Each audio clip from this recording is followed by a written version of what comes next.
Did you ask yourself why? Why Arab Christians are welcome to work in those countries, but they don't want Muslims? They don't welcome Muslims. You will find in those countries that the number of those who they are not Muslims working in Saudi Arabia or Emirates or Bahrain is 5, 6, 7 times more than the Muslims. Why? Because you bring a Muslim, right away he start taking over. Even in a Muslim country, he think he owned the country. You bring a Pakistani guy to Dubai, second day he will say he will question the ruler what he's doing. Second day. A Christian, he don't get involved. It's not my business, not my country. So they welcome Christians, they don't welcome Muslims. Even Muslims don't welcome Muslims.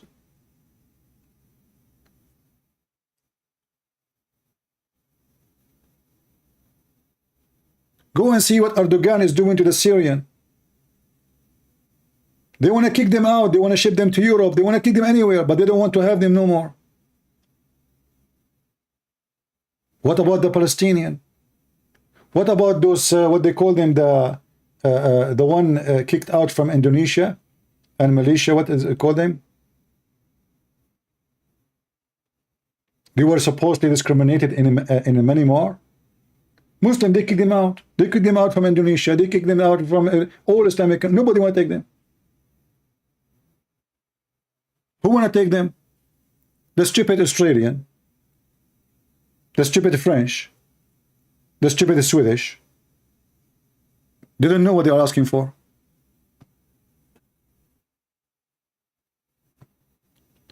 Remember, I'm an immigrant.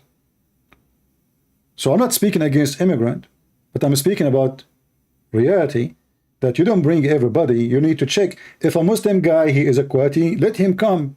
If you have a degree, educated, a nice person, you know, if you bring him if you want. You don't open your door for everybody. Criminals, wanted, child molester, criminal, drug dealers. Just let everybody jump in the ship, and then if you kick them out, they make you look so demonic. Yeah, the Rohingya, yeah. Go and see the Indonesian, they kick them out. They throw them in the ocean. Malaysia is a country ruled by Muslims. They kick them out too. But if the French kick them out, you will see the drama. 500 immigrants, they died close to the border of in the Sea of Greece. They blame who? Greece. Not their countries. They are coming from Pakistan. Why somebody from Pakistan coming to Greece? I mean, do you have a war in Pakistan? No. Why you are coming to Greece?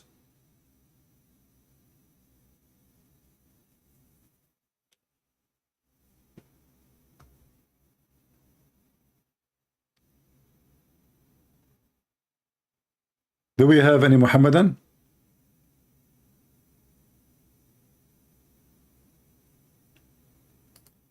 Who is a brave Muslim would like to call us?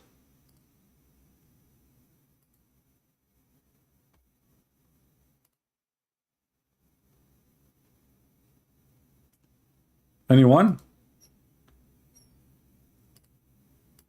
Did you enjoy the bashing story of Mimi Hijab and Lili Dawah to Shamsi? Muhammad Hijab, he have a page for every single Muslim who don't agree with him, full of videos to bash them.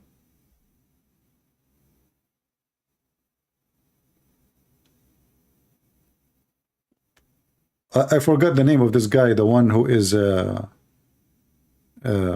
blonde guy who is, you know, he became a Muslim long time ago and he went to Saudi Arabia supposedly, and Mimi Hijab, he have tons of videos to insult him. Actually, if I go on his page here, this page, I will find a long list of videos is nothing but to bash those people. Look, this is their page. All those videos is to attack Muslims.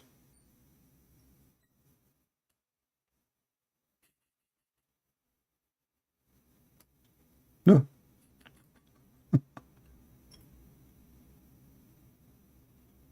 All of them. Not a single video is not about attacking the Muslims. Sajid, look, here they are bashing a guy, his name is Sajid. You want to watch this video too?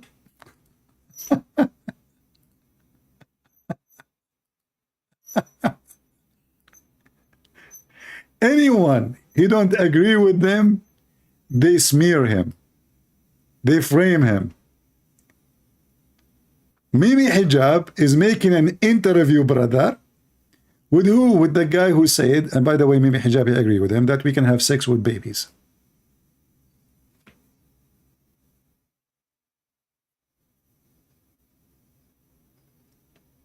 In the beginning, they say you are good. After 2 minutes, they give you a finger.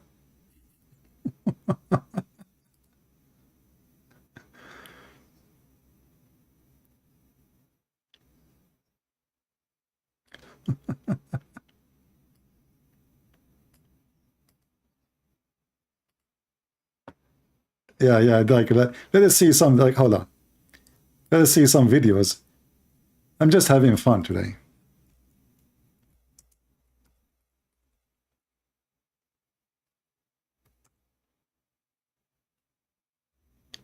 Let us laugh together.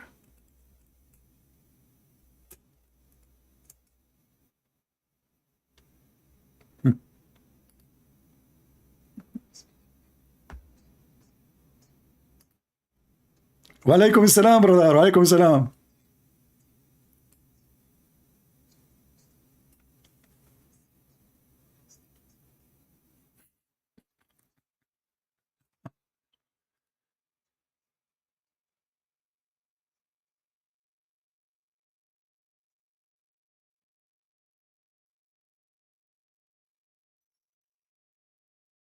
No sound? Hold on, sorry.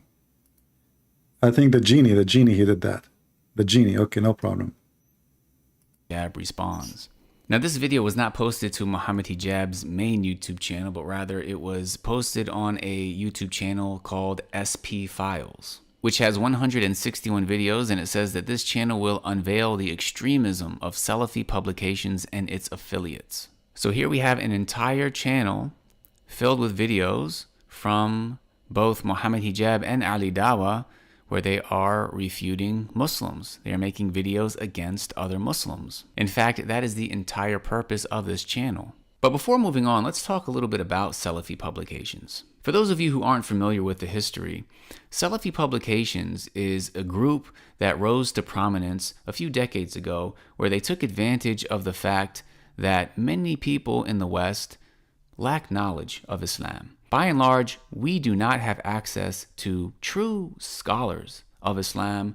We don't know the Arabic language. Yet as Muslims, we depend heavily on scholars to tell us what's haram, what's halal, to teach us the Quran and Sunnah. So what the brothers at Salafi Publications did is they became the intermediaries between the lay Muslim in the West and the scholars of the Muslim world. This gave them great power and responsibility. And as Muslims, we must speak the truth, whether it is for or against us. So we must admit that. See, this is true. The Muslim, they should say the truth always. It's not, Islam does not teach that you can lie to your wife and to your husband. No. Islam does not teach that you can lie even to your brother, so you can fix problem. We have to say the truth always. Islam does not teach you that you can play taqiyya, to speak nice to the Christians, but in your heart you hate them. We must have been taught to say the truth even against ourselves. True. That Salafi Publications, they did many good things. However, unfortunately, some of those people who were given positions of power within the Salafi Publications community were not as knowledgeable as they presented themselves. And they fell into some serious mistakes that caused a lot of issues. And from the biggest mistakes that some of them fell into was falsely labeling other Muslims as innovators, falsely accusing other Muslims of being deviants. And this leads me to the second reason why these people were able to gain so much control and influence. Why? And that is the bullying and peer pressure tactics that they used to get their way and to maintain control. See? So for example, if somebody disagreed with them, if somebody didn't fall in line with their orders, then they would be boycotted. And this is something that I experienced myself when I was in Medina. As soon as I arrived in Medina, there were people who came from communities where such people still had a strong influence, and they would put pressure on us students. Don't sit with those people, sit with these people. Don't do that, you need to do this. And if you don't, we're going to boycott you. Now, unfortunately, there are some students. See, this is stupid idiot. He converted to Islam and now he went to the city of Medina. They gave him a scholarship. They give you money, you know? It's a bribe. So he went there and now he noticed that in Medina, which is the city where Muhammad, he died like a rat by poison, it's a very poisoned city. Don't talk to those, don't talk to this. Like in the TV, they show you people wearing white and they are praying to Allah and sound like a nice religion. I mean, you know, sound like everybody in harmony. But look what's going on. Everybody hate everybody. All of them, they belong to the same religion. And in the mosque, they pray next to each other. But don't talk to this guy. Don't sit with those guys. Don't even associate with those guys. They are the enemy of Allah. This is in the city of Muhammad. This is Islam, my friend. Don't do that, you need to do this. And if you don't, we're going to boycott you. Now, unfortunately, there are some students who buckled to the peer pressure. They stayed with that group. They would do anything that that group told them to do. And they would boycott anybody who didn't fall in line. However, thankfully, for those of us who did not succumb to the peer pressure, even though it was difficult not to, it's not fun being boycotted by these people. It's not fun not having them give you salams. However, many of us, after actually seeking knowledge and sitting with scholars and learning our religion, we were able to see for ourselves the issues within the Salafi Publications community. Again, that's not to say that they didn't have any good with them. However, after seeking knowledge, we were no longer dependent upon them. In fact, many students studied more, became more knowledgeable than those who are still to this day in charge of the SPubs group. And therefore, they're not nearly as powerful or influential as they once were. But that brings me to Muhammad Hijab and Ali Dawah. Now that we know a bit of the history of SPubs, if we analyze these two individuals, then we'll find that the tactics that they use are ironically similar to the tactics that they criticize SPubs for. We mentioned that SPubs became popular initially due to our lack of scholarship in the West. So they were presented as knowledgeable figures who should be giving da'wah. And once they rose to prominence, they maintained that power, in many cases, through peer pressure and bullying. Now, if we look at Muhammad Hijab, how did he rise to prominence? He did so by presenting himself as an intellectual who should be giving da'wah in the West. And just as we said Salafi Publications had some good with them, there's no doubt that Muhammad Hijab and Ali Dawah both have some good with them. Muhammad Hijab is a skilled debater. Listen. Both of them, in the beginning, they start saying good things about each other. And then they start giving each other a screwdriver. Did you notice the technique? Do you see the technique? And this technique working why? Because they want to make themselves look like they are decent in front of Muslims. Like, you know, I'm not saying he is a pure bad. I'm going to screw him. I'm going to bash him for the coming 20, 30 minutes. But he's a good person, by the way. This is good on him. Yeah, I mean, he is, yeah, you know, and then he will start shooting. And this is exactly what Mimi Hijab said about him in the beginning. He starts saying he is a nice guy, he is, by the way, like you, and blah, blah, blah, and then screwdriver. After screwdriver. After screwdriver. So both, when supposedly he's talking about their tactique, but he is just doing exactly the same.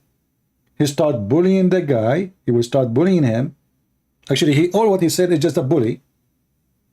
Even if it is something, or some of it is truth. But it's nothing different from what Mimi Hijabi does. Emanates confidence. He has a stellar vocabulary. His word. Yeah, he have a confidence. And he is so good in debate. We ask him, do Allah have a hand? Who says so? Allah he pray for, not to. He have a good skills in debate. Christian Prince, did you say suckle me to the Muslim women? Did you say that Muslims, they have AIDS? This is the skill of debate, you coward. The Muslim women, she said to Christian Prince, you are single because Christian women, they have AIDS. I said, I will not marry you. In fact, all of us, we knew number 1 sex tourists in the world are Muslims. Every single one from the, especially from the oil countries, when he go abroad, he go for sex and drink. and nightclubs and bars, and we know what they come back with. Yet they accuse you that you are the one who have AIDS. In fact, their prophet himself, maybe he was infected with sexual disease. Not maybe, actually, for sure. Why? How we know? If you know, if you read the hadith, you will see this.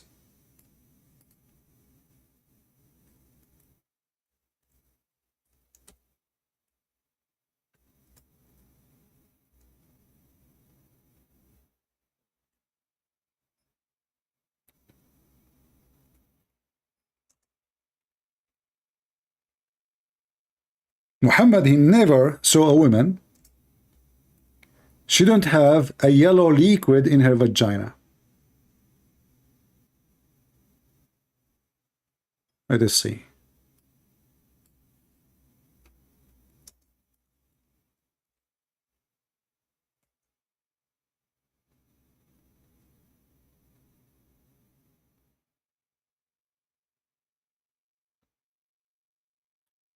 I'm trying to find the hadith. Hold on.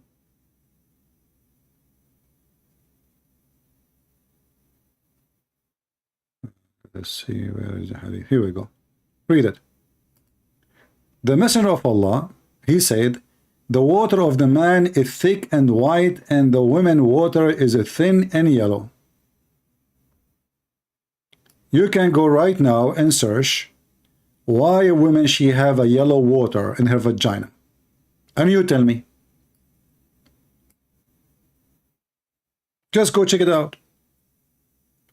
So all the women Muhammad he slept with, they have a sexual disease, sexual infection, and I cannot, I cannot claim that the Muslim women they are the one who have it. Maybe Muhammad he gave it to them because they are sleeping with him.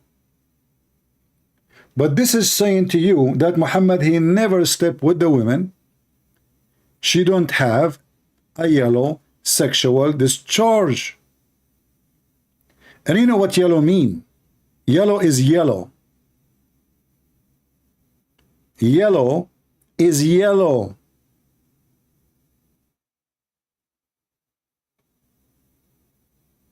Each in front of you.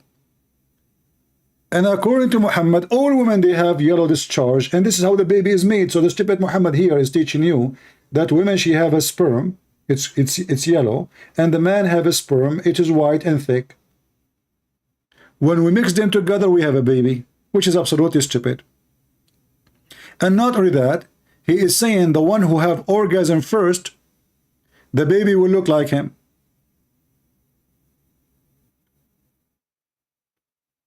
So now all of you, you know who is the one have orgasm first, your parents, your mother or your father. Look at yourself in the mirror. See if you look like your dad. If you are a male, for sure it's your father who have orgasm first. If it's your mother, well, you must be a female, number one. And then, obviously, your mother, she have orgasm first. And her water was yellow. Look like the wives of Muhammad at that time, they used to eat a lot of popcorn. This is how stupid this religion is. So did they have really a skill of debate? They lie. When David would ask Mimi Hijab, your God, Allah have hands, he have a foot, he have a shin, he said, who said so? Who said so? This is a skill of debate. But I have to say, David Wood, he don't have a skill of debate. He should say to him, your prophet says so, your Quran says so. I will play for you tons, 1,000 of videos. Zakir Naik says so. Even your friend Farid says so. But because David Wood, he don't have the skills, he let it go. And people start laughing.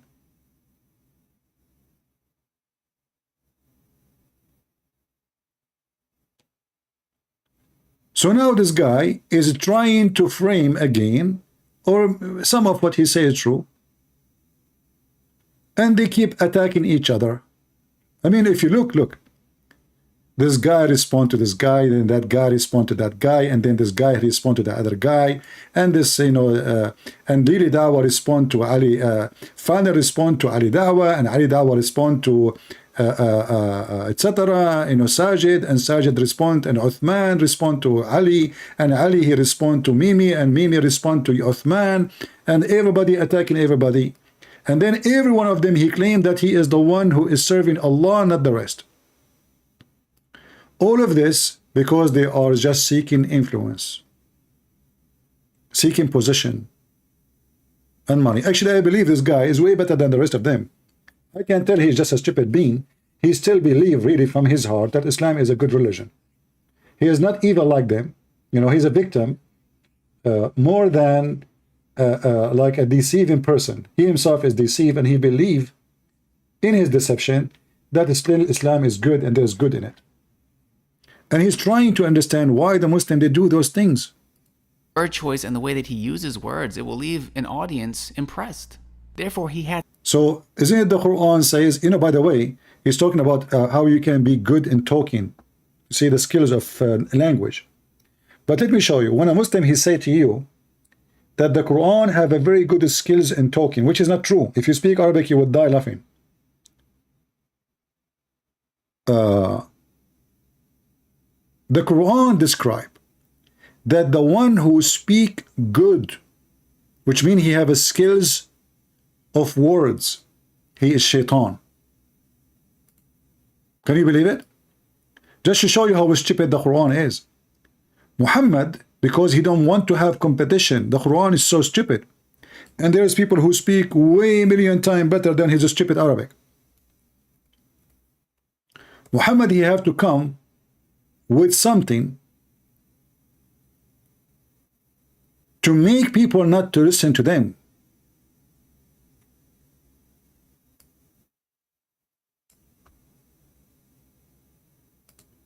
As an example, chapter 6, verse 112. And thus do we make every prophet an enemy, shaitan, and from among them men and jinn, some of them suggesting to their vanished falsehood to deceive them. And had your Lord pleased, he would not done it. Okay, but what is the words here in Arabic? It is zukhruf. You see here, the translation is not right. The translation is false. They make a very strong language skills in talking. Let us change the translator.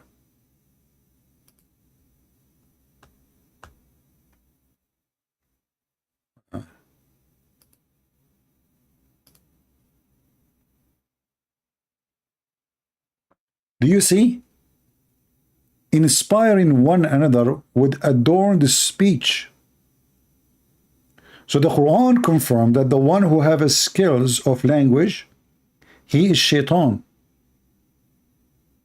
He can adorn his speech. He can make it so eloquent.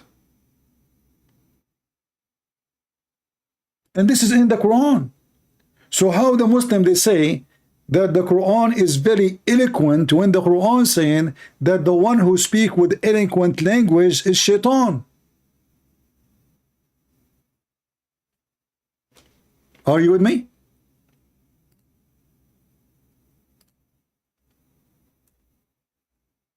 Good language skills, it is not God.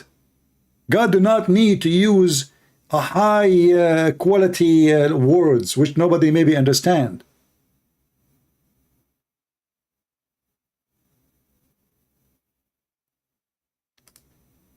In fact, God, he should use words which is very simple, because the simple man is the major target for the majority are not educated.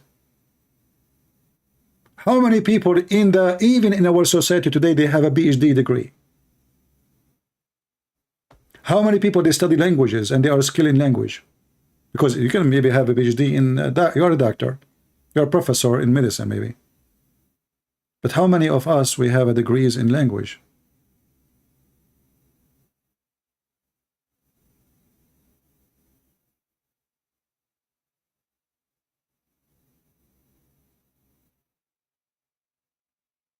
And the Quran witness that those who have skill of language, They are the devil.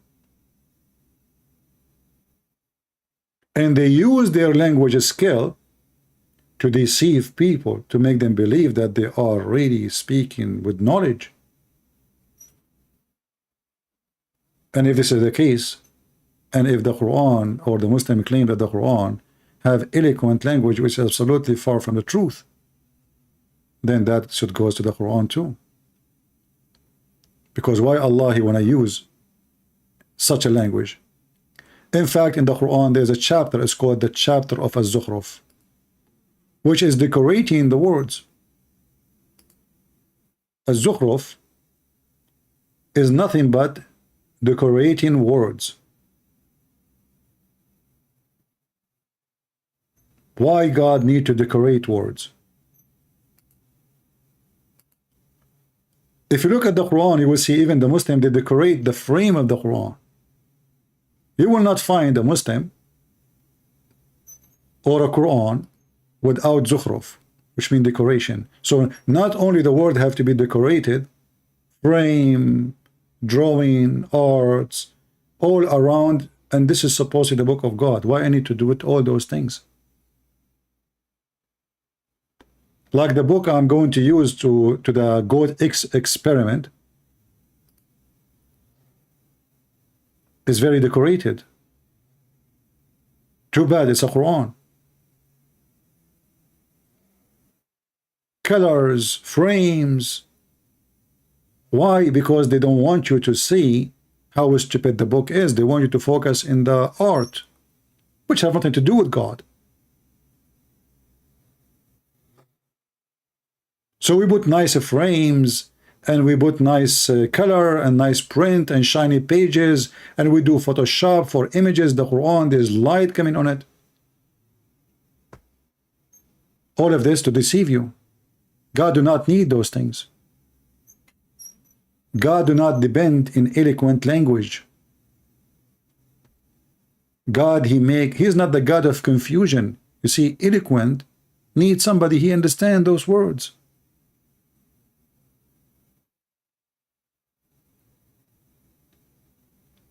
And as you see, Mimi Hijab himself making fun of a guy who is coming from Libya or Morocco, I don't know from where, just because he doesn't speak good Arabic. So how somebody he is from Pakistan will understand the Quran?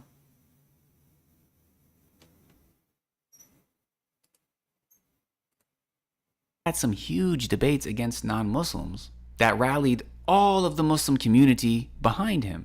Then now we see Muhammad Hijab, he has a level of influence and notoriety that is perhaps even greater than S-Pubs ever had. And the most prominent of Muhammad Hijab's students is no doubt Ali Dawah. Between the two of them, we're talking over 1 million subscribers on YouTube alone. But that leads to the second point. And here you see the stupid thing. If you have 1 million subscribers, but most of them, they come to see the bashing videos. They are not coming to learn anything. And when you say stupid things, that is even increase your number. As an example, we Christian watch their videos because we love. As an example, why I'm now watching your video? Because you are stupid. Why I'm playing the videos of Mimi Hijab or Lili Dawah? Because they are stupid. So high number does not mean intelligence. They became entertaining for us. This is your friend saying clearly that all the scientific miracles of the Quran are debunked. And it's a lie. I didn't want to do a dedicated video to this. I was here with the brothers filming for the podcast, and I thought while I'm sat here, I'll quickly touch up on this quickly because it's not really that important. So in the Andrew Tate video that I did, I mentioned that the scientific miracles in the Quran got debunked. And for some odd reason, funnily enough, like as if they thought that it was a slip of the tongue. I'll repeat it again, very carefully. The scientific miracles argument in the Quran got debunked. See, it's not a slip of a tongue. It was a slip of a penis. So he just gave a penis to his religion. So all the videos the Muslim they made about the scientific miracle of the Quran, it turned to be a slip, a joke, a lie. And the Muslim, they try to convert people to religion by lying to them about something have nothing to do with the religion. In fact, every single verse in the Quran, if we can call it a verse, it's a scientifically error, historical error. Like as an example, this guy, he keeps saying, how many of you watch the videos of Muslims saying how Prophet Muhammad, he say how the Quran called the Pharaoh, and he don't call in the other verse he say the king, brother? How come? How the Quran, this scientifically, brother, they discover now that in the time of a Prophet Joseph, there was a Pharaoh and there is no king, brother. In the time of the Prophet Moses. But the reality is, if we go to the Quran, we will find that the stupid Muhammad, he thought that the Pharaoh is the name, is not a title. You see, this is why they didn't dare to come to me. Muhammad, because he is so stupid, he thought that the Pharaoh is a person, his name a Pharaoh. His name is Pharaoh. This is not a title. If we type the word Al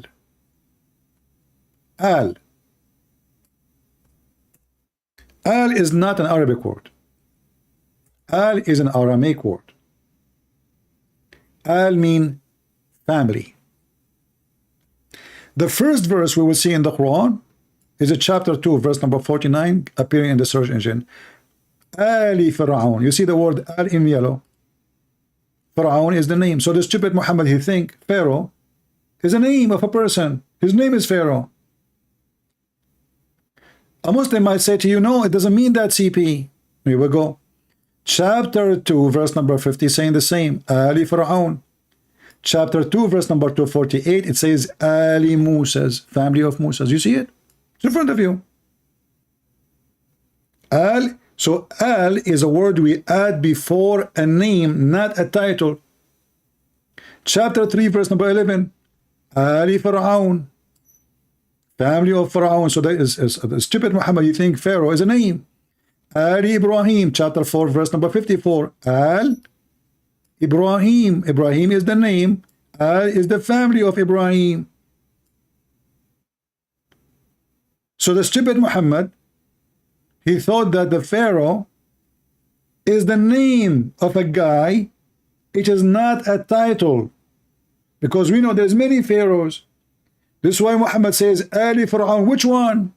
Let us say, for the sake of argument, they are saying this is Pharaoh. But it says family of Pharaoh, family of Moses, family of Abraham. So the second we say Moses, we know is Moses. The second we say Abraham, we know is Abraham. So who is Ali Fir'aun, the family of Fir'aun? So the Muslim, they lie and they claim this is a miracle. How the Quran knew that this is what the title was in the time of the Prophet, when the fact is the Quran is saying the opposite? As an example, you ask the Muslims, who is the Pharaoh they are talking about? They say they are talking about Ramses. Okay, what is the wife of Ramses? The wife, what his wife name? Nefertari.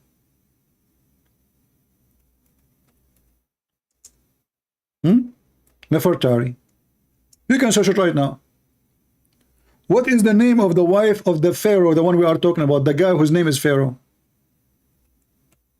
Asiya. And her father, her name is Muzahim. It turned to be that the Pharaoh of Egypt was an Arab boy. And his father's name is a Bedouin name, Muzahim.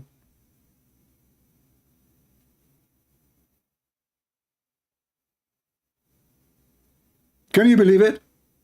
So if Muhammad, he knew that Pharaoh is a title, how come he do not know that the Pharaoh we are talking about, his wife, her name is not what he claimed, and she is not an Arab? Suddenly the Pharaoh is an Arab guy.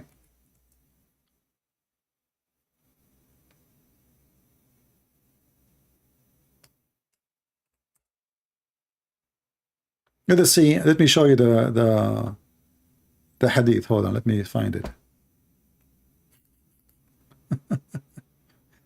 So from Nefertari, which is every single history book agree, the name is Nefertari. Muhammad, suddenly he changed the name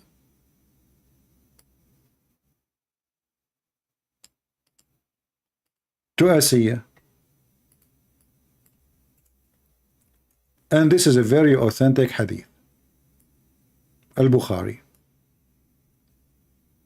See how the Muslim, they can fool you? They make up a lie and they surrounded you because you're an ignorant. You do not know. By the way, when I say ignorant, I'm not insulting you. I mean, all of us, we are ignorant about something. If you ask me to to read a book in English, I will make maybe in the first page maybe a 20 mistake before I finish one page. That make me ignorant in some, in language. But doesn't mean if you are ignorant you are bad, you are stupid. No. But if you want to discuss religion of somebody, we are here to help you, so they cannot fool you because they are using your ignorance so they can lie to you. This is why what we do here is very important. We are covering the side, of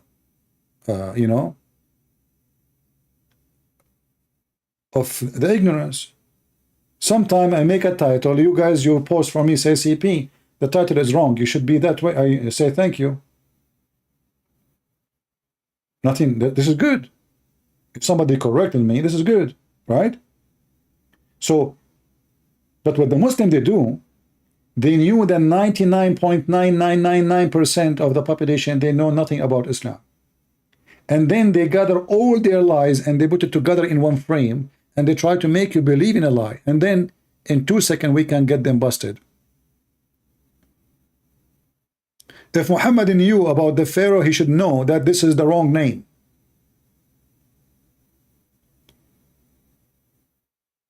You do not need to believe in what I'm saying. Go right now and search the name of the Pharaoh wife. It is Nefertari. This is not from a Christian books. This is not from a Jewish books. This is history. Even the Egyptian museum agree.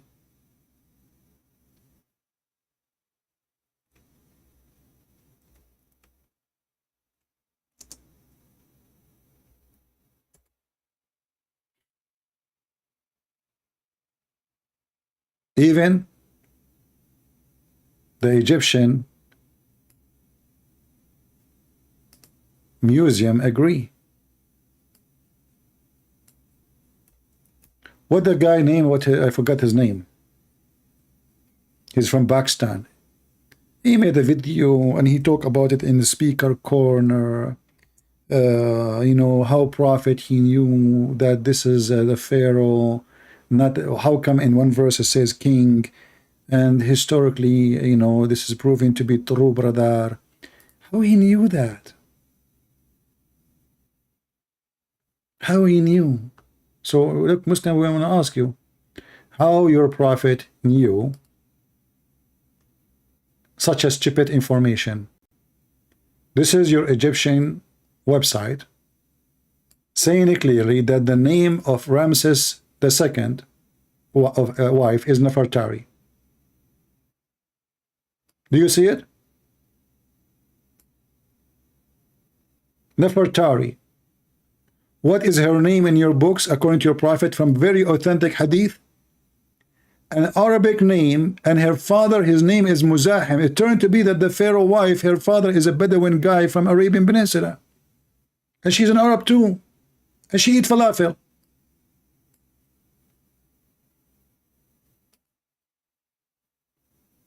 So do you see how easy to debunk their stupidity and their lies?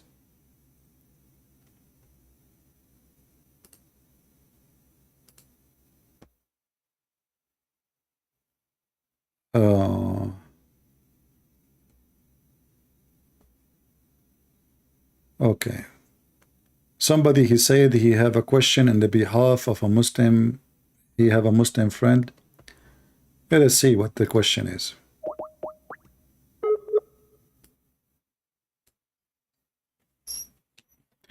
Don't forget to subscribe, and remember, we are not in the previous channel we used yesterday. We are in the other channel, Christian Prince 1. Let us see.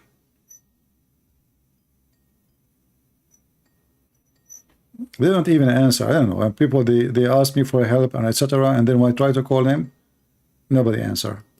Okay, I have to hang up. I don't know what to do. Do we have any Muhammad and he have the courage to call me? Why you Muslims bully each other? You see, they are not saying like this guy, he do not know how to debate. No, no, they are really bashing each other horribly. It is a fraud. This is a religion of hatred. If Muslims, they claim that they are brothers to each other. So who killed Uthman? The brothers. Who killed Ali? The brothers. Who killed the grandsons of Muhammad? The brothers. Who killed Umar? The brother. Who took the hair from the beard of Uthman before they killed him? They torture him. They start taking his hair from his beard one by one. The brothers. Who is the one who took an army of 10,000 men to kill Ali and his family? Aisha. But the Muslims, they love each other, brother. So when they speak to you, they try to present for you false information about their religion. But the second you go and read the history of the garbage of the gang of Muhammad, you will see as soon Muhammad he died, they start biting each other, for they are all gang and criminals.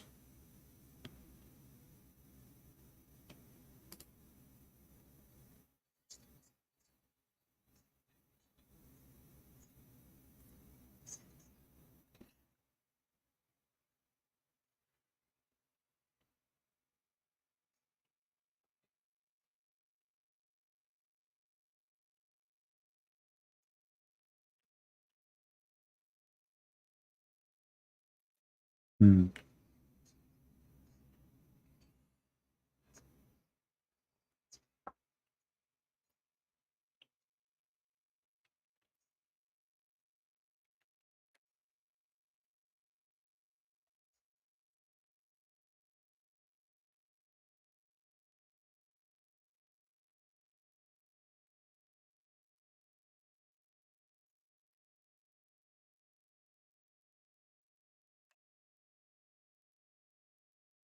Look, look, look.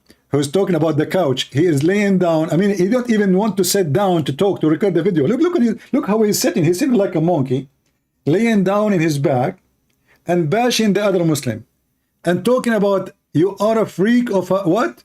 Couch freak.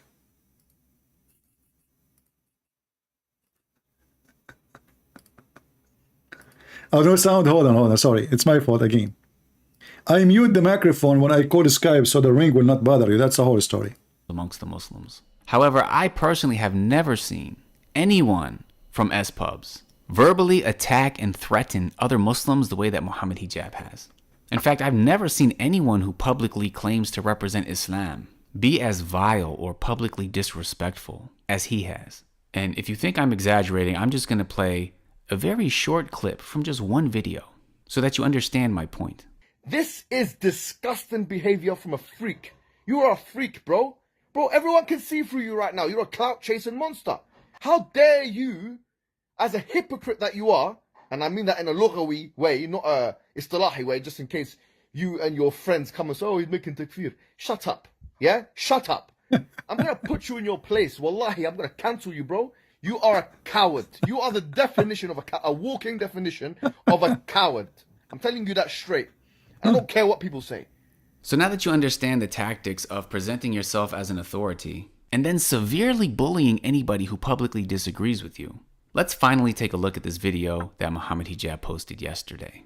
And keep in mind, this is why more people don't call out Muhammad Hijab, because they don't want to have to deal with this sort of behavior. Just like people would fall in line. Except me, I call your prophet, I call, oh, I mean, who dare? Here we go. Do he dare to call me? I called him. Coward. He didn't even dare to speak to me for 6 minutes. He is a bully, but he cannot bully me. He tried to bully me. Did you say that? I said to him, I was quoting your filthy prophet. 7 Muslims were listening. I was quoting your filthy prophet in his channel. I don't sugarcoat. I don't sugarcoat. I was quoting your filthy prophet. He said, hang up on him, this bastard. The bastard is your prophet and you, who was given birth by his mother to him 4 years of his father after his father's death. In your book it says that. Continue. line with the orders of S-pubs because they didn't want to have to deal with being boycotted and all the drama that came as a result. So many people will not speak out against Muhammad Hijab, even though they see the severely problematic aspects of his da'wah. They won't say anything because they don't want to have to deal with what comes as a result. So Abdurrahman of Knowledge North and I, we recorded a video entitled Debate Disaster, Ali Dawah vs. Apostate Prophet Reaction. Now, oh boy. Debate disaster with opposite. If you cannot even win a debate against a opposite prophet, you will win it against who? Even apostate prophet, he wiped the floor of Ali Dawah. And by the way, if you go to Ali Dawah channel, they will claim that they are the one who wiped the floor of them, of apostate prophet.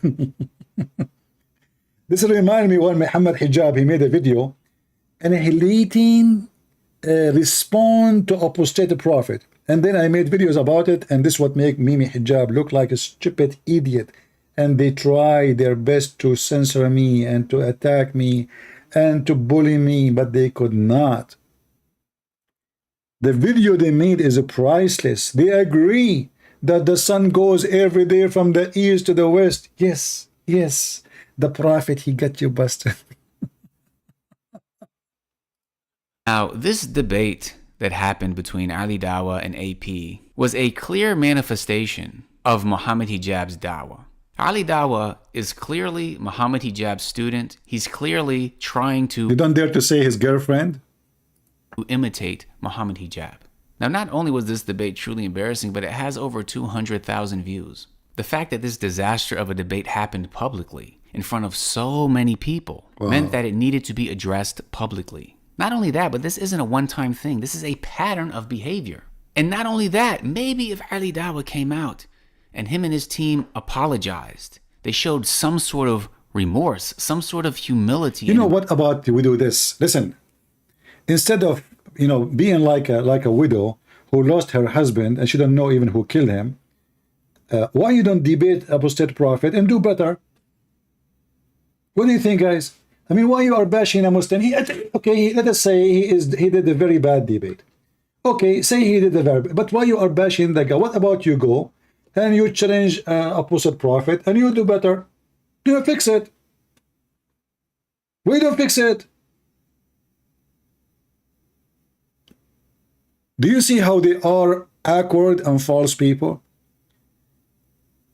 Ali Dawah, he made a debate with opposite prophet. Opposite prophet, he wiped the floor with your prophet face. No problem. What about you? Call opposite prophet. Say to him, listen, Ali Dawah is a kid. I'm the man. Look at my beard. This is important from America. And look, I have many books behind me, yet I cannot read them. So why you don't call? I'm not going to ask you to debate me because you are no match. You will not even survive 1 minute. But I would like to see you challenging apostate prophet and you call him live on air and let us see if you can do better. The same topic.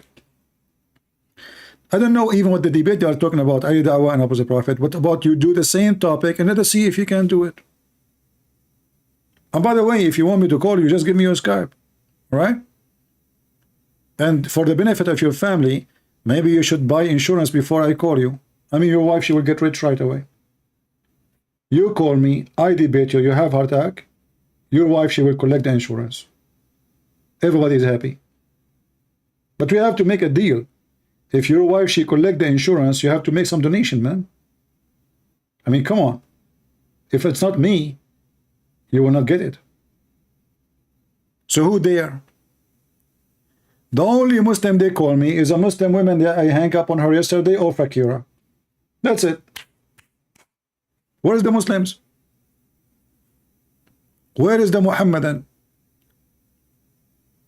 One Muslim from Nigeria, he called the Arab donkeys and dogs. He forgot that his prophet is an Arab. And he do not know the Quran in Arabic, and yet he said he do not need to know Arabic. And the second you say to him, any translation you accept, he will say to you, any translation. The second you start reading a translation, he said, I don't accept it. And then we say to him, which one you accept? He said, the Rashad Khalifa. But we said to Rashad Khalifa is a person who claimed to be a prophet, and he claimed that the Quran is corrupt. He took verse from the Quran. He said, yes, he took verses, it's not there. What the heck? He took verses, is not there? How you can take verses from books they are not there? So he's saying he took verses out of the book which should not be there, which means he agreed this book is corrupted. I mean, I cannot find one Muslim intelligent to have an intelligent conversation with us. Embarrassment, then Abdul Rahman and I wouldn't have posted that video. But instead, Ali Dawah doubled down, tripled down, quadrupled down, tried to present himself as this victor, as if he did. You are jealous because his wife, she feed him life on air grape.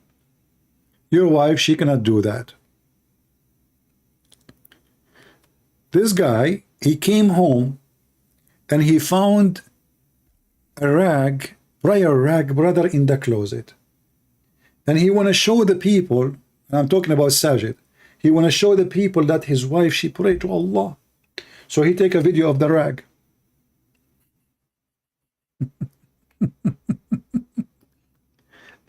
Hey, Abdul, maybe your wife, she was sitting on the rag to do the laundry in the closet.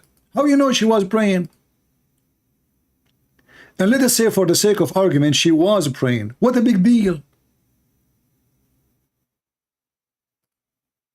Why you need to publish this?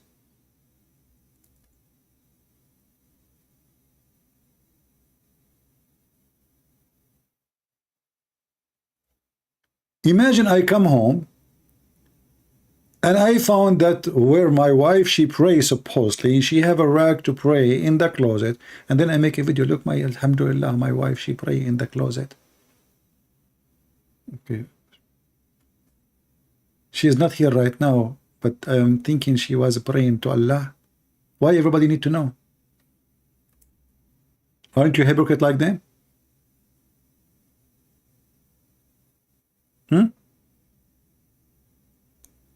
You know, when the Messiah, he said,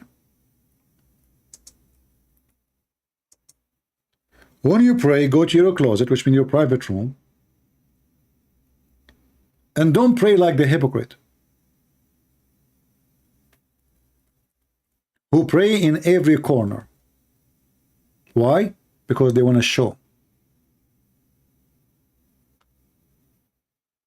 And what do? You make a video about your wife rag. The wife rag is not even the wife praying, it is the rag of the wife. How you know what she was doing over the rag? I'm not going to say something she's not doing something bad, I don't know. But she might be doing laundry, she might be cleaning, or maybe she's praying. What a big deal. That means you are the same like them. You like to show off, you are a hypocrite. Did something praiseworthy. And his team, the people around him, were applauding him, talking about how glad they were that he humiliated his opponent. So therefore, Abdul Rahman and I, we posted the video. And if you listen to the video, then inshallah, you'll find that it is knowledge-based. But because we dared not fall in line with the orders of people like Muhammad Hijab and Ali Dawah, the bullying began. Ali Dawah immediately takes to Twitter and says, and as usual, the super Salafis, Sajid Lippum, backstabbing us again, LOL. That's why we free ourselves from them time and time again. Yeah, they free themselves from them time and time again, yet they employ the exact same tactics. Just like people within the S-Pubs camp would label others as innovators. Ali Dawah labels them super Salafis. Muhammad Hijab took to Twitter saying, Dawah Muslim YouTubers who spend more time attacking other Muslim YouTubers than even the enemies of Islam should be unfollowed. It doesn't take a psychoanalyst to realize what kind of emotions they are most probably motivated. But look, if Muhammad Hijab saying that we should not follow the one who attack Muslims, and he have channels just to attack Muslims. He have pages in Ramble, I think. I saw a page, and a page, long page of videos in Facebook attacking everybody. Sheikh Uthman, this guy, I mean, everybody. He have a video for everybody putting him down. So listen, Muslims. The one who attack other Muslim, we should not listen to him. Shouldn't we start from Mimi Hijab? If we listen to his advice, shouldn't we start with him? Just to make it simple for you, the Muslims are very smart people. Their prophet once, he said to them, anyone write the hadith, he should erase it. What? Anyone write down the hadith, you should erase it. Okay? You believe it or not, the Muslim, they wrote down, the Prophet said, anyone write down the hadith should erase it. This is the level of IQ when you become a Muslim. You become literally stupid. The guy just told you, don't write what I say, only Quran. You go on your right, the Prophet said, don't write what I say. I mean, do you see the stupidity?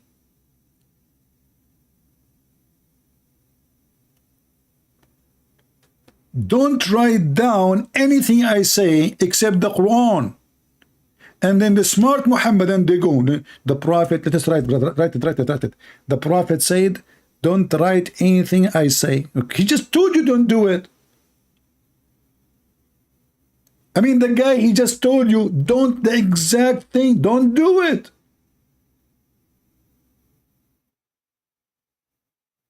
And because the Prophet said, don't write what I say, they have 1 million hadith.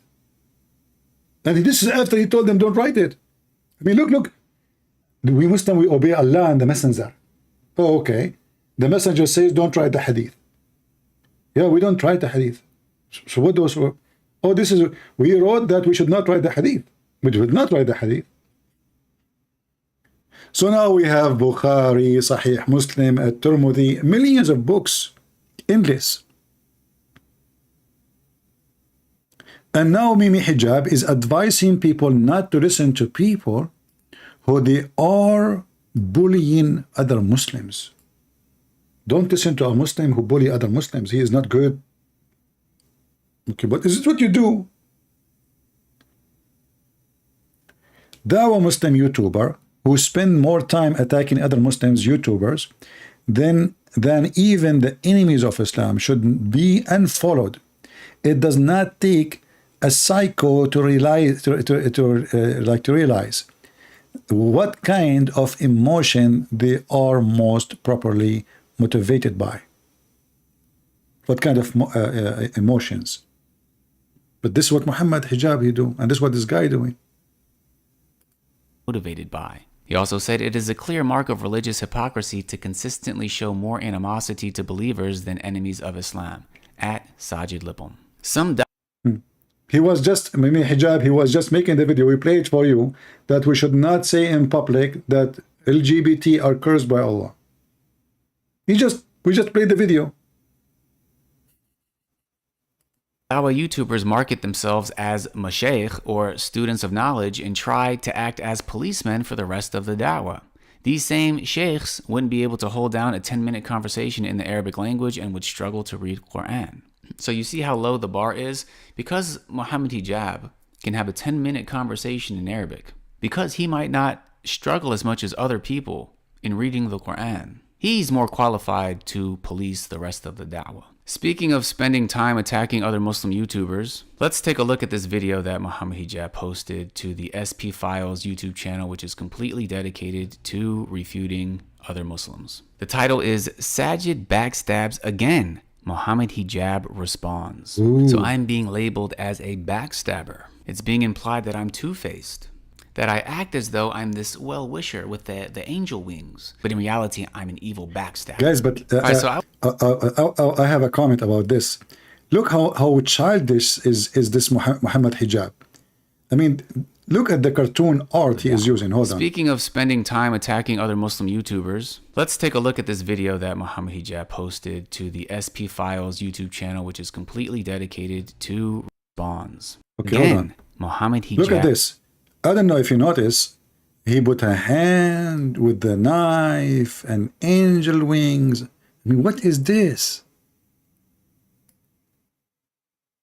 What is that? Is that a cartoon for kids? This is a video from Mimi Hijab to prove that this guy is a backstabber. Hijab responds. So I'm being labeled as a backstabber. It's being implied that I'm two-faced, that I act as though I'm this well-wisher with the angel wings, but in reality, I'm an evil backstabber.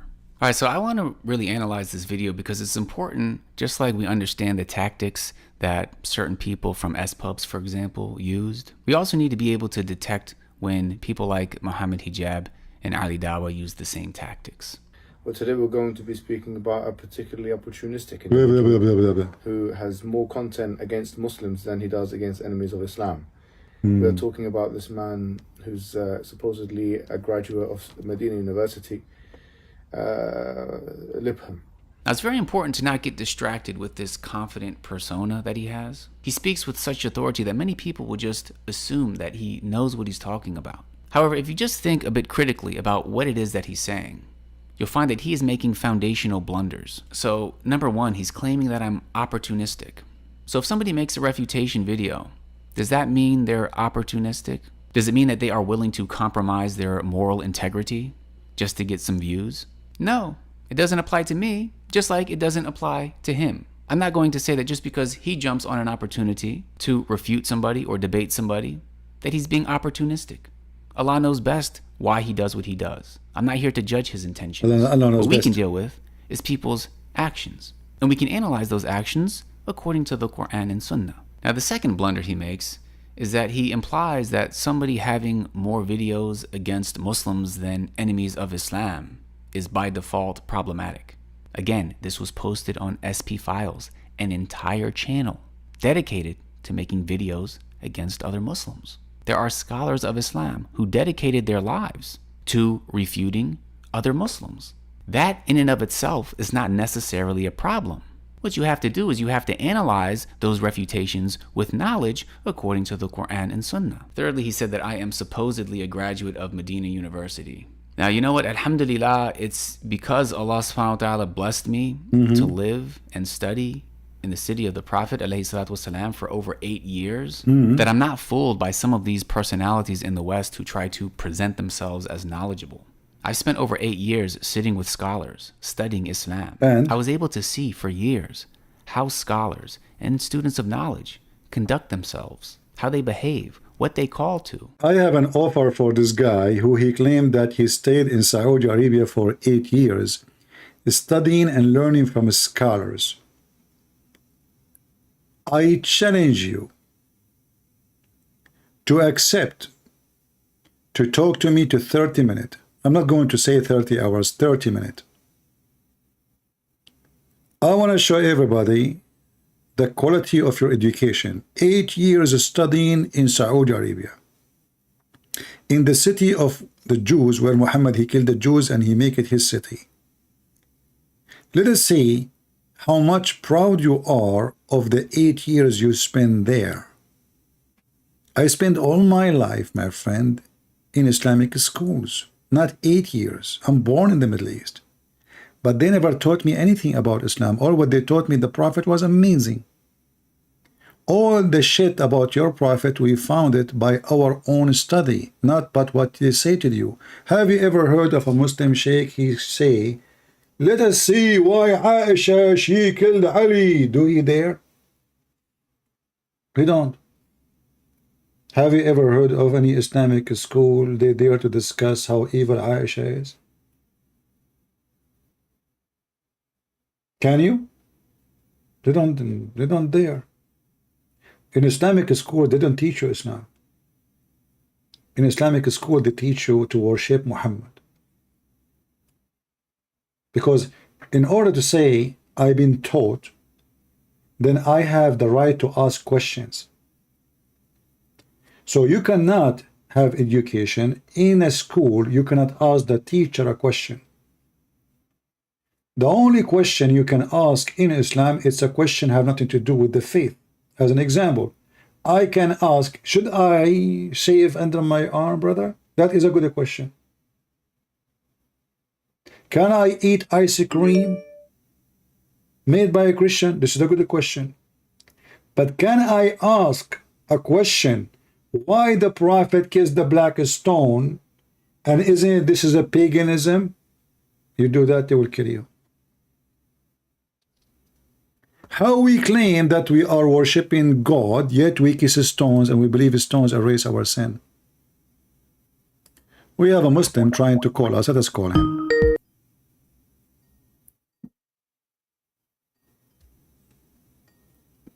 Let us hope it's going to work. Hello?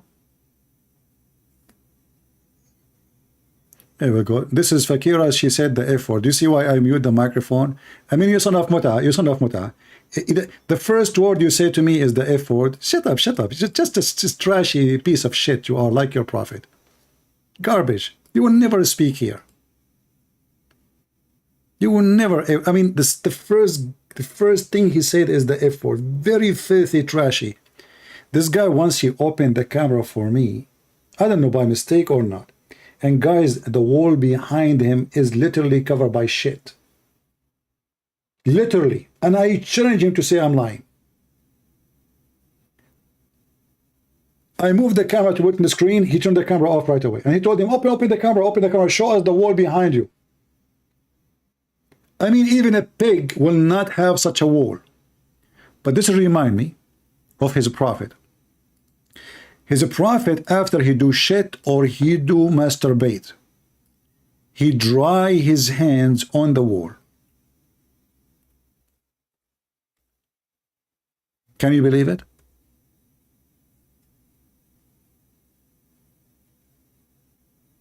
Let me find the hadith. He is desperate. He is so upset. All right, hold on. Where is the hadith?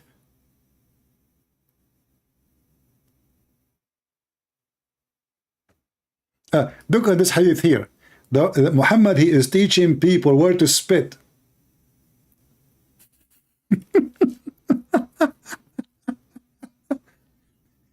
This is the hygiene. This is why this guy, his wall was so, you know. Muhammad, he teach Muslim to spit in their clothing. Brother.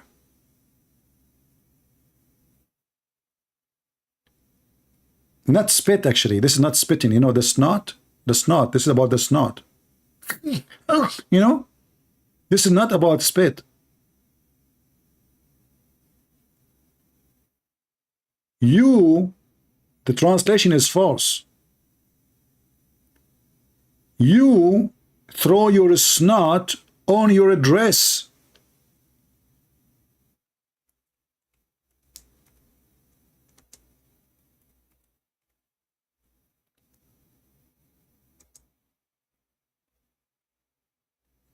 So I will not be surprised if Fakira, her wall was full of garbage.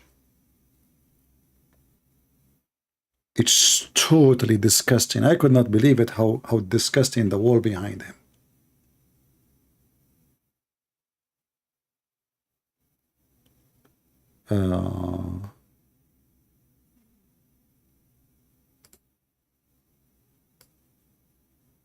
Now let me show you the hadith about how Muhammad, he clean his hands and how he dry his hand. Imagine if the wall of your bathroom is your towel, brother.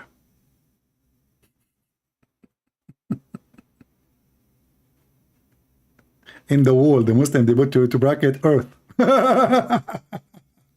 It is the wall, you idiot. It's a wall.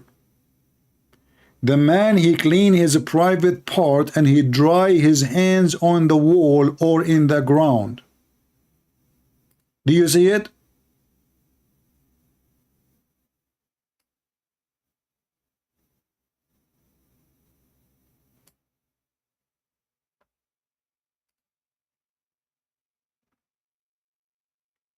This is why the Prophet was so healthy, to the point he used to faint every 2 seconds. He was like a Christmas tree in the Middle East. Electricity keep going in and off.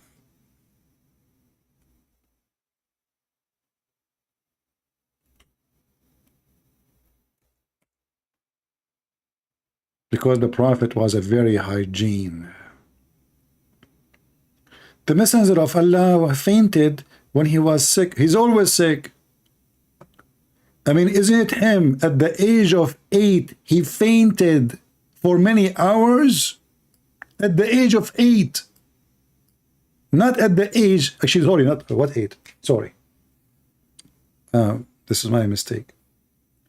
I think he was like 3, 4 years old. He fainted. Even the woman who is there, she thought he's dead. That's why as soon he woke up, they took him to his supposed family, and they told them, I cannot keep him here. We were afraid he has almost died. Since he was a kid, he have a, obviously he have a mental issue, he have a brain issue. You can say epilepsy, I don't know what it is. But the guy, he faint in a very early age. And he always faint. And his muscles, his neck, his body, he would start shaking and go crazy. And here the story in front of us, the Prophet fainted when he was sick. Then he woke up. And you see the story here. it's very funny. I don't want to repeat it 1,000 times. He said exactly the same sentence. Is the time from the prayer is had come? And they said yes. He said, okay, tell Bilal and to call for the adhan, and tell Abu Bakr to call for a prayer. And then he fainted. And he said the same. And he fainted. And he said the same. And he fainted. And he said the same. He fainted. He said the same. This is why Muslim governments in the world, they are trying to kill those books. The Crown Prince of Saudi Arabia, he have a project to filter all the hadith. And what they will filter? They will filter all the embarrassing stories. Erdogan, many years ago, he brought what he called the Muslim leaders from around the world, and the purpose is to clean the books of hadith because it's full of embarrassment. But guess what? The internet killed Islam. It's too late. If they tried to do that long time ago, actually they did. Even Ibn Ishaq, when he wrote about Muhammad, he says many things does not be fit in his understanding or his logic. With the Prophet, he did not. He took it off. So there's a lot of missing stories we do not know. He decided to take it off because it's horrible. So this is after the filtration. What we have now is after the filter of the filter of the filter of the filter, and until now the Muslim trying to filter more, because the more people get educated, the more they see how stupid Muhammad is. The Muslim, they say, even the Muslim, they claim that Muhammad, he healed people. This is what they say. Go ask them. Well, if Muhammad, he healed people, how come he could not heal himself?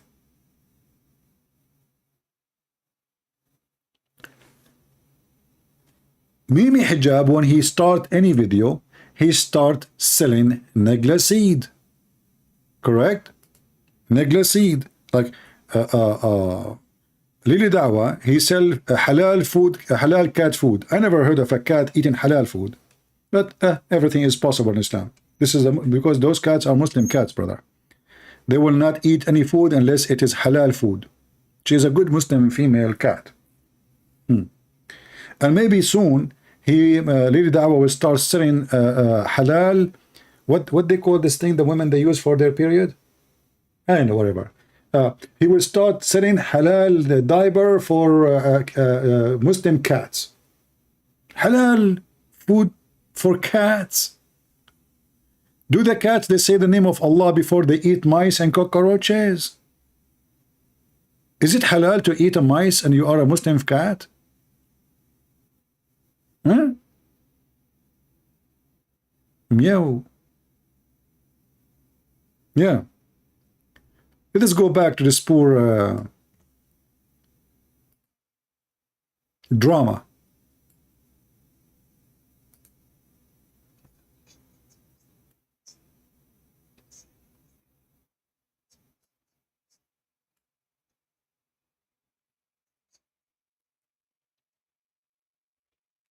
Hold on, there's no sound. Okay, go. Before you start saying there's no sound, here we go. Let's fix it. Not be misled simply due to the fact that they don't know any better. They're simply trusting people who have, for whatever reason, become popular. These are the issues I have. Number one, the points that were made in that particular video were of a low quality. He was making subpar points one after the other. So the reality of the specific points that he's trying to criticize and belittle will be dealt with in another video, inshallah. The Salafi Mutakallimah. It's obviously a bid to try and make himself self-importance, like he's the one who's coining terms that he can now use for other Muslim people in order to stigmatize them. So he claims that Abdul Rahman is coining this term for self-importance and in order to stigmatize other Muslims. Meanwhile, this is being posted to a channel called SP Files, where people such as myself are being labeled super Salafis to be stigmatized. I'm not part of SPubs. I've never been part of SPubs. In fact, I have many videos on my channel against SPubs. Yet just because we criticized Ali Dawah. Listen, in the beginning he started praising SPubs. At the end he says he criticized SPub. So look like every Muslim criticizes every Muslim. Every Muslim he claimed that he is the one who have the true Islam and the rest are donkeys. Do you see how stupid this cult is? Each one of them, he claimed he is the one has the certificate from God to explain the correct Islam. The rest are donkeys. So each one of them, he make a video against the other one.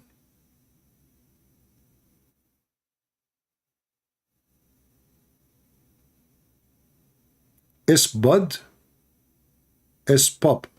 Yeah, I said SPub. So the SPub, he criticized them too, but in the beginning of the video, he praised them. Now it's time to criticize them. Now this label is carelessly slapped upon us in order for us to be stigmatized. I don't understand how he doesn't see how everything he's saying applies to him. So the man who was making one subpar point after the other, who Sajid had on his podcast. His name is Abdul Rahman of Knowledge North. The least you can do is remember his name. His name is Abdul Rahman of Knowledge North. Stupid Muhammad Hijab donkey. I mean, at least remember the name of the guy you are bashing, you idiot. I mean, you don't remember the name of the guy you are bashing, so how you can bash him without his name? See, listen to Sajid. Sajid is giving you advice. Next time you want to bash that guy, remember his name. How people will know you are bashing who? I mean, you're making me upset now. You want to bash the guy without saying his name? Are you stupid or what? Sajid, you are right. Thank you. We just took a note. What his name, Sajid, was? Supposedly now Sajid, he fixed it. He just gave a finger for the guy. Muhammad Hijab, he did not want to say the name. Sajid, he's saying we should not speak against each other in public. And now he decided to tell the name of the guy he speak against in public. Why you did that? You remind me of Zakir Naik when they called him, or somebody sent him an email. He said, why you don't debate David Wood? He said, Brother Fitta, some people, they like to be famous. And if I call them and I debate them, debating celebrity, they will make them celebrity. And therefore, I'm only going to debate David Wood. You're stupid, you just said his name. If the purpose not to debate him, not to make him famous, why you mention his name? So now the one who never heard of his name, because if you heard of his name, so he don't want to debate him because he don't want to make him famous. So I'm not going to debate David Wood. You just said his name, you donkey. Hey Christians, why you don't go and challenge Zakir Naik to debate me? So because tell him that this guy, he is making a lot of people leave Islam, brother. Maybe Zakir Naik would not like to make me famous too. Even though I'm way more known than this stupid idiot. But let us see if he will make a video and says, Brother Twitter, I'm not going to make a because he will make him famous. What famous, you idiot? I mean, do you see the stupid excuse? If the Muslims, they are saying to you, debate this guy, that's mean he's already famous. Otherwise, how the Muslims knew about him?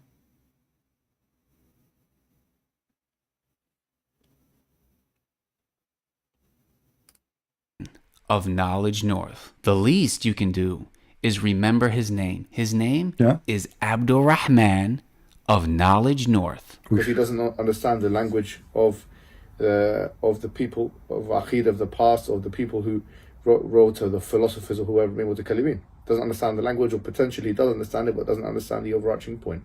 Muhammad Hijab doesn't even know his name. Why does he think he knows Abdul Rahman's level of knowledge? And how quick is he to speak about him on this public platform, labeling him as ignorant? We'll see the reality of these accusations, inshallah. I'm sure Ali Dawah, I've spoken to him myself, totally accepts that there were some off-key moments. You know, okay, no problem. Yes, the attitude, the general attitude and the behavior was overcooked. MashaAllah, like I said, Muhammad Hijab, you got to give it to him. He has an extensive vocabulary. Now, what words did he choose to describe Ali Dawah's debate as? Off-key. Overcooked. Off-key. Well, if you agree that there were issues, then why not just take the advice that we gave in the video? Why start personally attacking us? And mind you, again, Ali Dawah did not show any sort of remorse for his behavior. In fact, he was doing the opposite. He was gloating. And the people around him were celebrating and promoting this as some sort of victory. This happened in front of over 200,000 people. Why can't the Listen. I don't like what you are saying, honestly. I think Ali Dawah is more decent than you. This is why he responds to you. Yeah, you look better in brown. I'm recording this video Chocolate. to hopefully, inshallah, close a chapter regarding some back and forth between myself and Ali Dawah. Yeah, actually, this is a close of chapter. This is why after that he made 100 video to respond to Ali Dawah. But this is a close of the chapter, okay?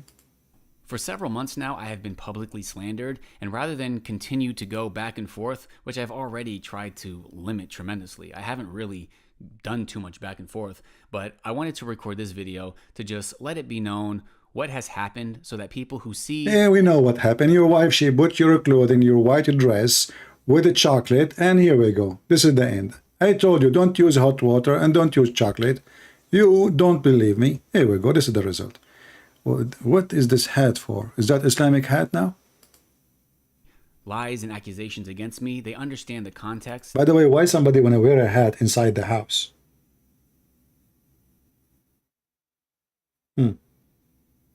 Okay. I mean, things happened. And they don't believe everything that they read or hear.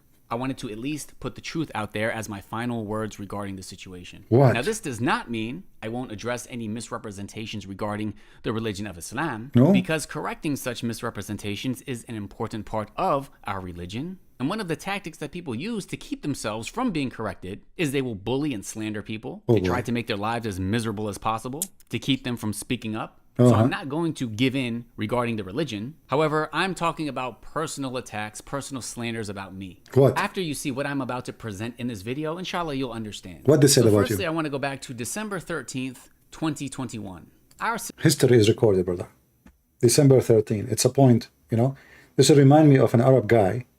He, the Arab, they have a tradition. If you farted, that is like a point of history. So the guy, he was sitting between a bunch of Abdul and he farted. And then his name is Hamad, which means Muhammad. So Hamad, he farted. And Hamad became famous, the guy who farted. They don't even say his name no more. So Hamad, because now he became like a point of humility, he decided to migrate and leave the land. And he stayed away for 40 years. He came back after 40 years. He missed his people. He want to see what happened. So he saw an old woman next to the water well. Very, very old woman. He said to her, he looked at her, he recognized her. He said to her, aren't you the mother of etc. person? She said, yes, I am. He said how old he was. How old is he now? The woman, she said, to be honest with you, Alhamdulillah, he is a growing man, but I don't remember really his age. All what I remember, he was born 4 years after Hamad farted.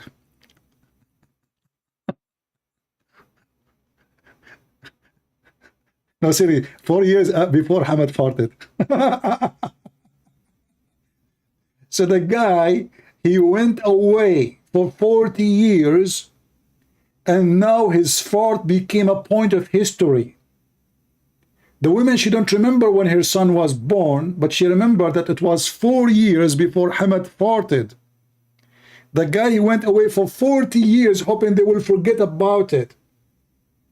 He came back after 40 years as an old man, and the woman, she is very old now, and she don't remember the date, the year, the month. No, she remembered that it was 4 years before Hamad farted. And now, those Muslims, they took a point of history.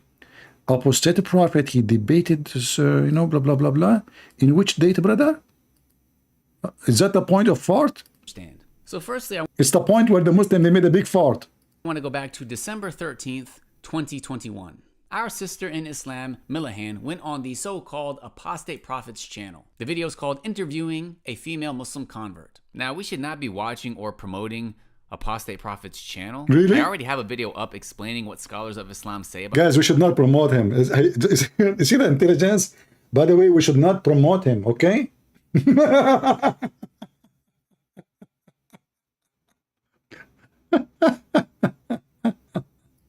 this topic. And the videos that Fareed Responds made, as well as the debate that Daniel Haqiqatu had, is more than sufficient and conclusive. For sure. Apostate Prophet. Yeah. But our sister Millihan, she's a new Muslim. She decided to go on his channel. And the reason I'm mentioning her is because the day after her interview, Ali Dawah went on Twitter and said this. Allah subhanahu wa ta'ala says, "Be just even against yourself. Apus absolutely annihilated this sister. She has no idea what she's talking about. Made not only herself, but Islam look wrong because of her lack of knowledge." So look at these. And look, guys, look at this Muslim woman. Now she converted to Islam yesterday. She is wearing ninja clothes second day. This woman, I saw her, you know, she is obviously, you know, she is seeking attention. She is not able to get married. She don't look good. You know, she have many problems. And, you know, here we go. We convert to Islam. A Muslim will marry me. I don't know if she will find somebody to marry her. But anyway, look what she's wearing. What happened? Is that halal, by the way?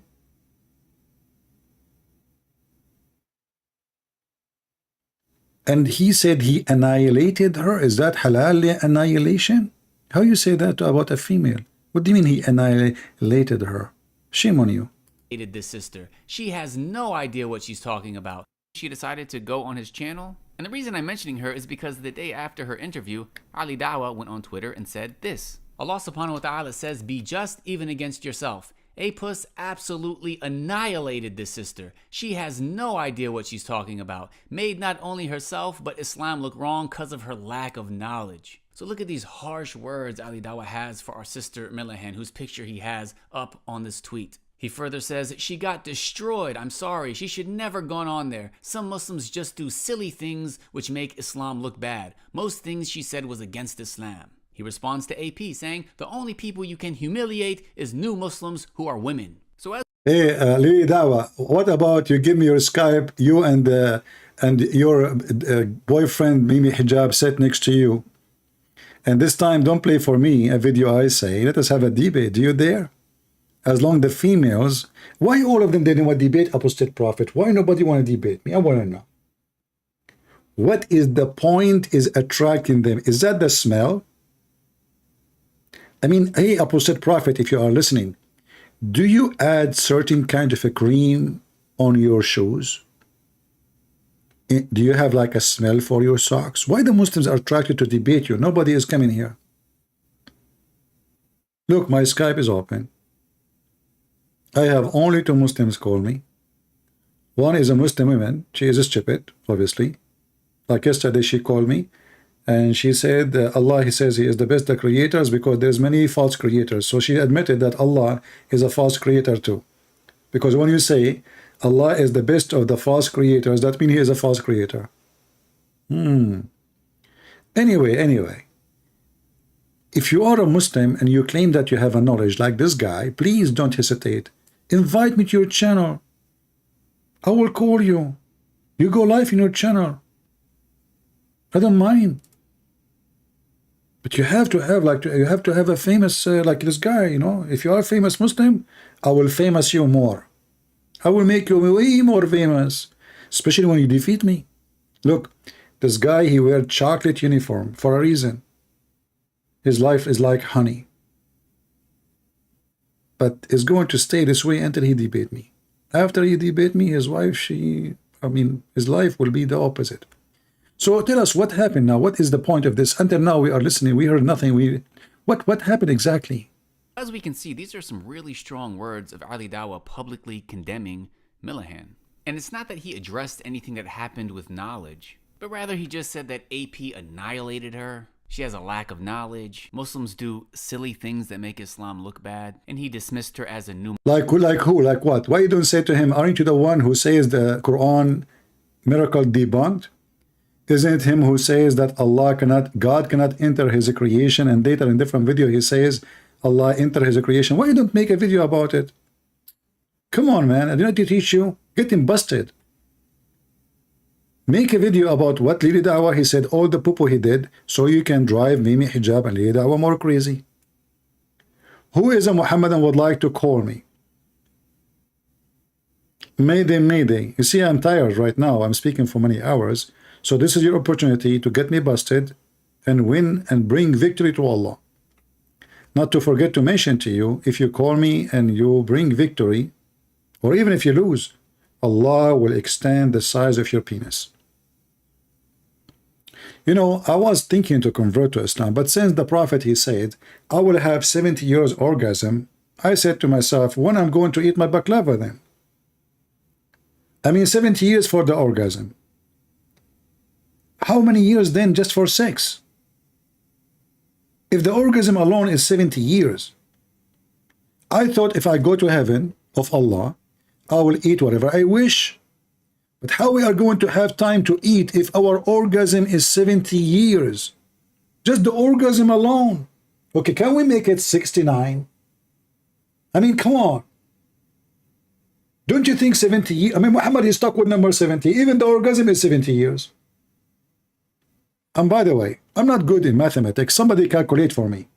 If you have 72 women, I will go only with the 72, by the way, because 72 is the lowest number. However, even the 72, each one of them, each one of those 72, she have 70 maid. And each maid, she have 70 assistant. And every assistant, she have other 70 assistant.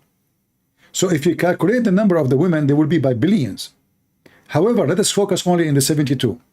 So if the 72 are only the one you will sleep with, and each one of them you will have 70 years orgasm, how many years will take you to go to the same girl next time? Can somebody give me the number? 4,000 years something? More than 4,000 years.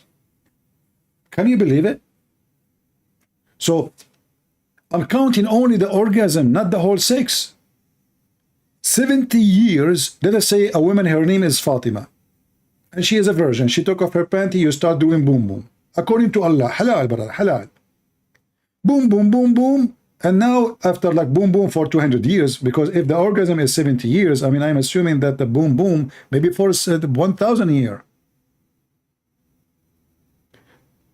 If only we count the orgasm, that will be somebody saying 4,668 years. Imagine. So what the point? And all of them do the same.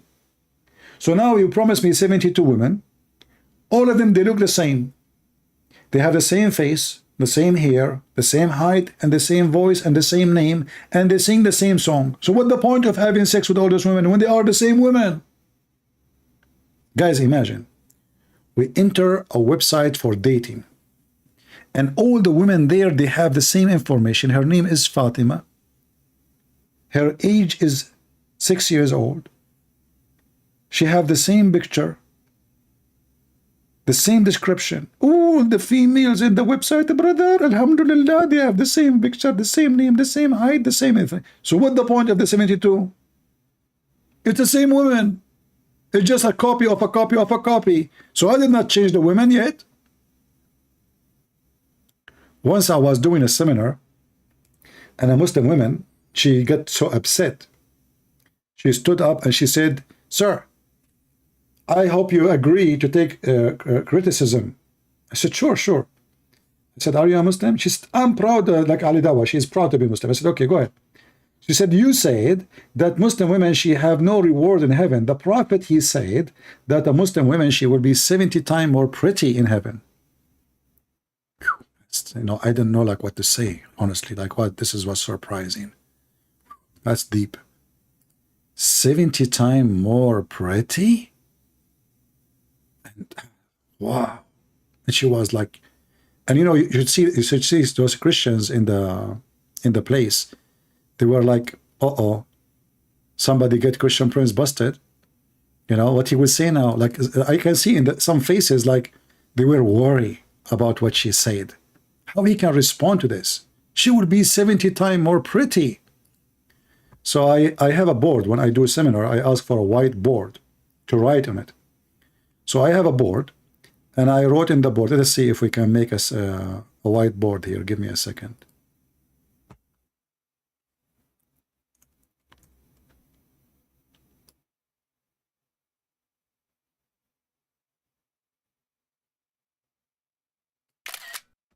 All right, we took a screenshot of a whiteboard so we can expand it in the screen.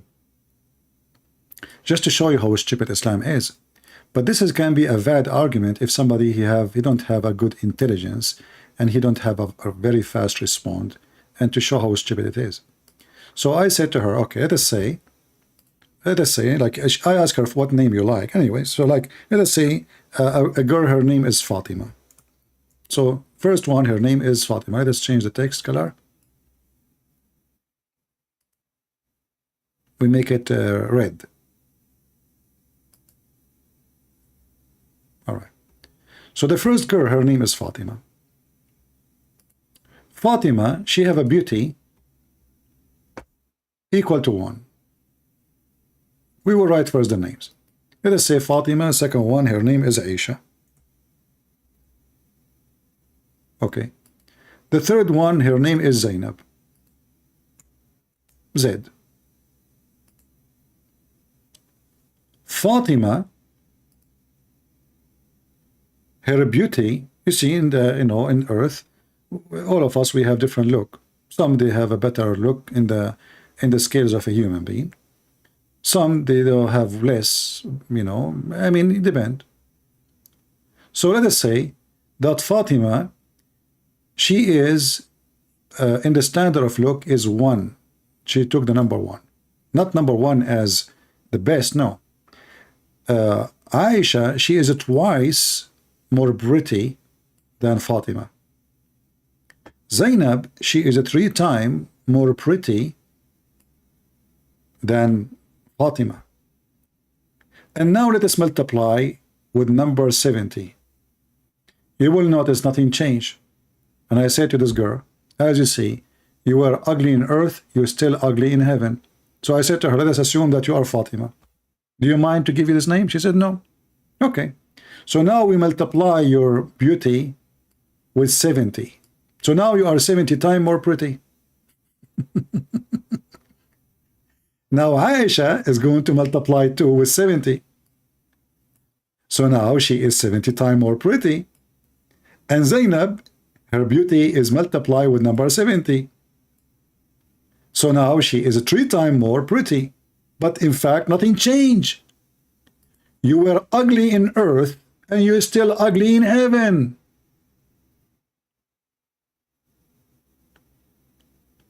Aisha now, while you are 70 times more pretty, Aisha now, she is 140 times more pretty.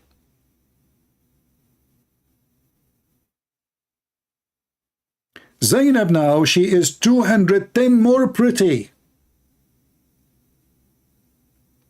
And you should see those Christians in the church, they died laughing. And this girl, she felt so bad. I mean, I feel sorry for her, you know. She was so excited. She is like, and she was texting in the phone, like somebody told her, tell him this, you know. Like there's somebody she is discussing, she joined the seminar and this guy is attacking Islam, you know. And they told her, she's telling them like, you know, he said women in Islam, they will not have any reward, they are just sex toys. And now she decided to get me in the corner.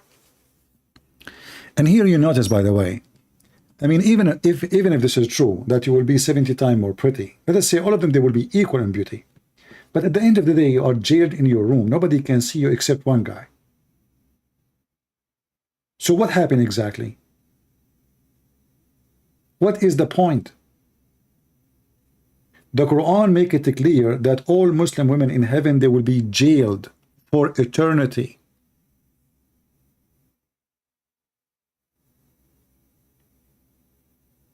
For eternity.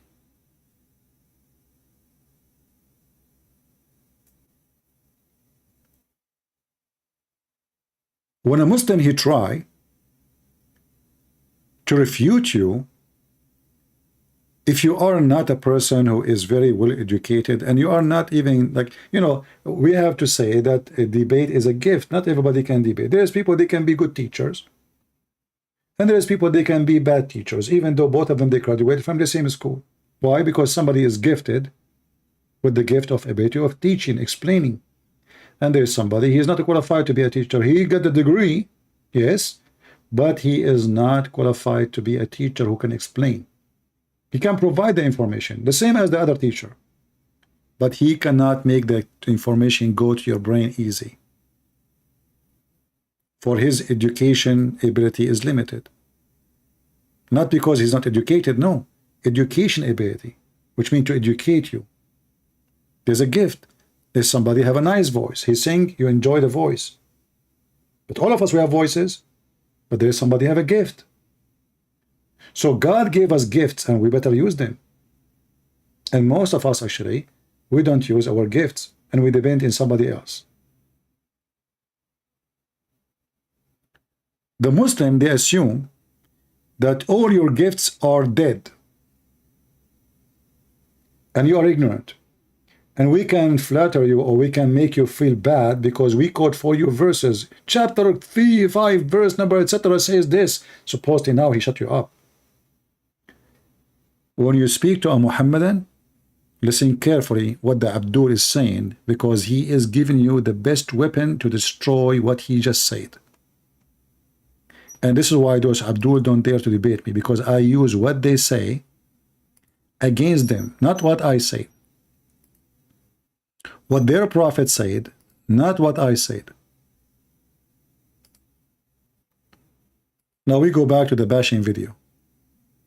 A Muslim who is a woman, and all of this happened in December 2021. Fast forward about 2 months later, and now Ali Dawah decided that he wanted to go on and have a discussion or a debate with the so-called apostate prophet. The video on his channel is titled Ali Dawah vs. A Puss. Full debate. Hilarious. Here we have Ali Dawah being fed grapes. It says a puss broke down, and it shows some photoshopped tears coming out of his eyes. The video on Ali Dawah's channel currently has about 209,000 views, and the video on AP's channel has about 238,000 views. Together, we're talking about almost 500,000 views. Now, there is a very important principle in Islam regarding enjoining good and forbidding evil. Allah tells us in the Quran, "And let there be arising from you a nation inviting to all that is good, enjoining what is right and forbidding what is wrong, and those will be the successful." So there is a what is right, you know, to cheat in your wife,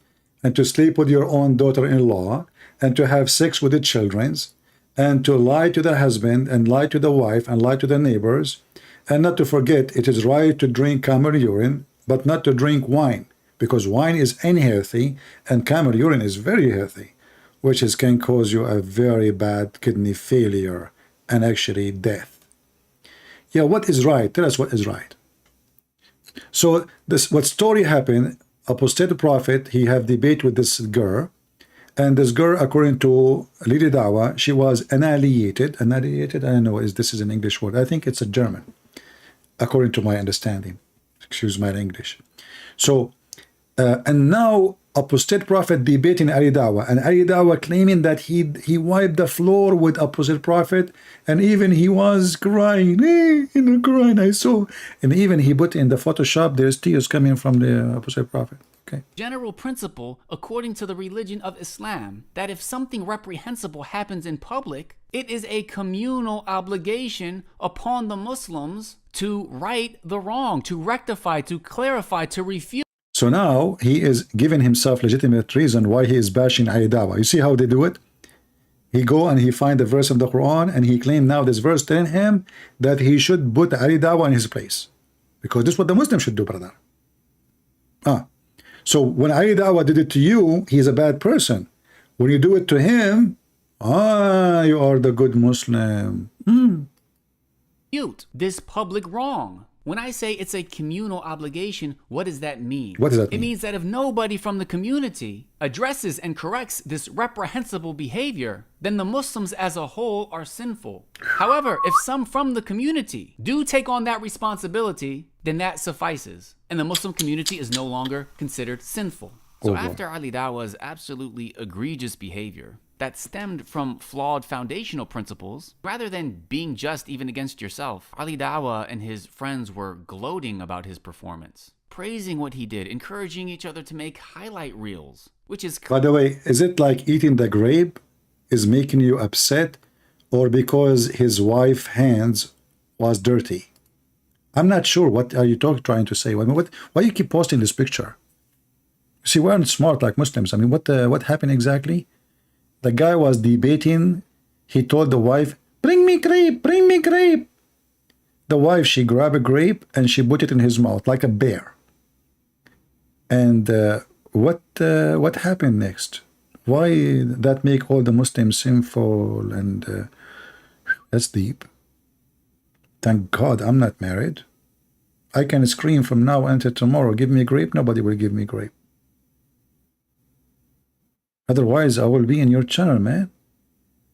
Okay, give me... okay, what happened? Considered sinful. So after Ali Dawah's absolutely egregious behavior that stemmed from flawed foundational principles, rather than being just even against yourself, Ali Dawah and his friends were gloating about his performance, praising what he did, encouraging each other to make highlight reels, which is clearly misrepresenting Islam publicly in front of hundreds of thousands of people. So as a result, Abdul Rahman of Knowledge North and I were discussing our thoughts. And when we're faced with something like this that appears to be a communal obligation to correct, we had a decision to make. Communal obligation? What? All of this, what happened? What happened? I mean, are you going to write a book about it? Should we say something? You should. I mean, you are making a lot of poo-poo. Go ahead. Should we speak up? And we ultimately decided that yes, we absolutely should say something about this. So we recorded a video entitled Debate Disaster, Ali Dawah vs. Apostate Prophet Reaction. No way. You have a deal. Okay, hold on. I'm going to search for it. Okay, hold on. Debate Disaster. We are missing a lot of news, man. I mean, those Muslim channels are a lot of comedy. Okay. Look at the video here.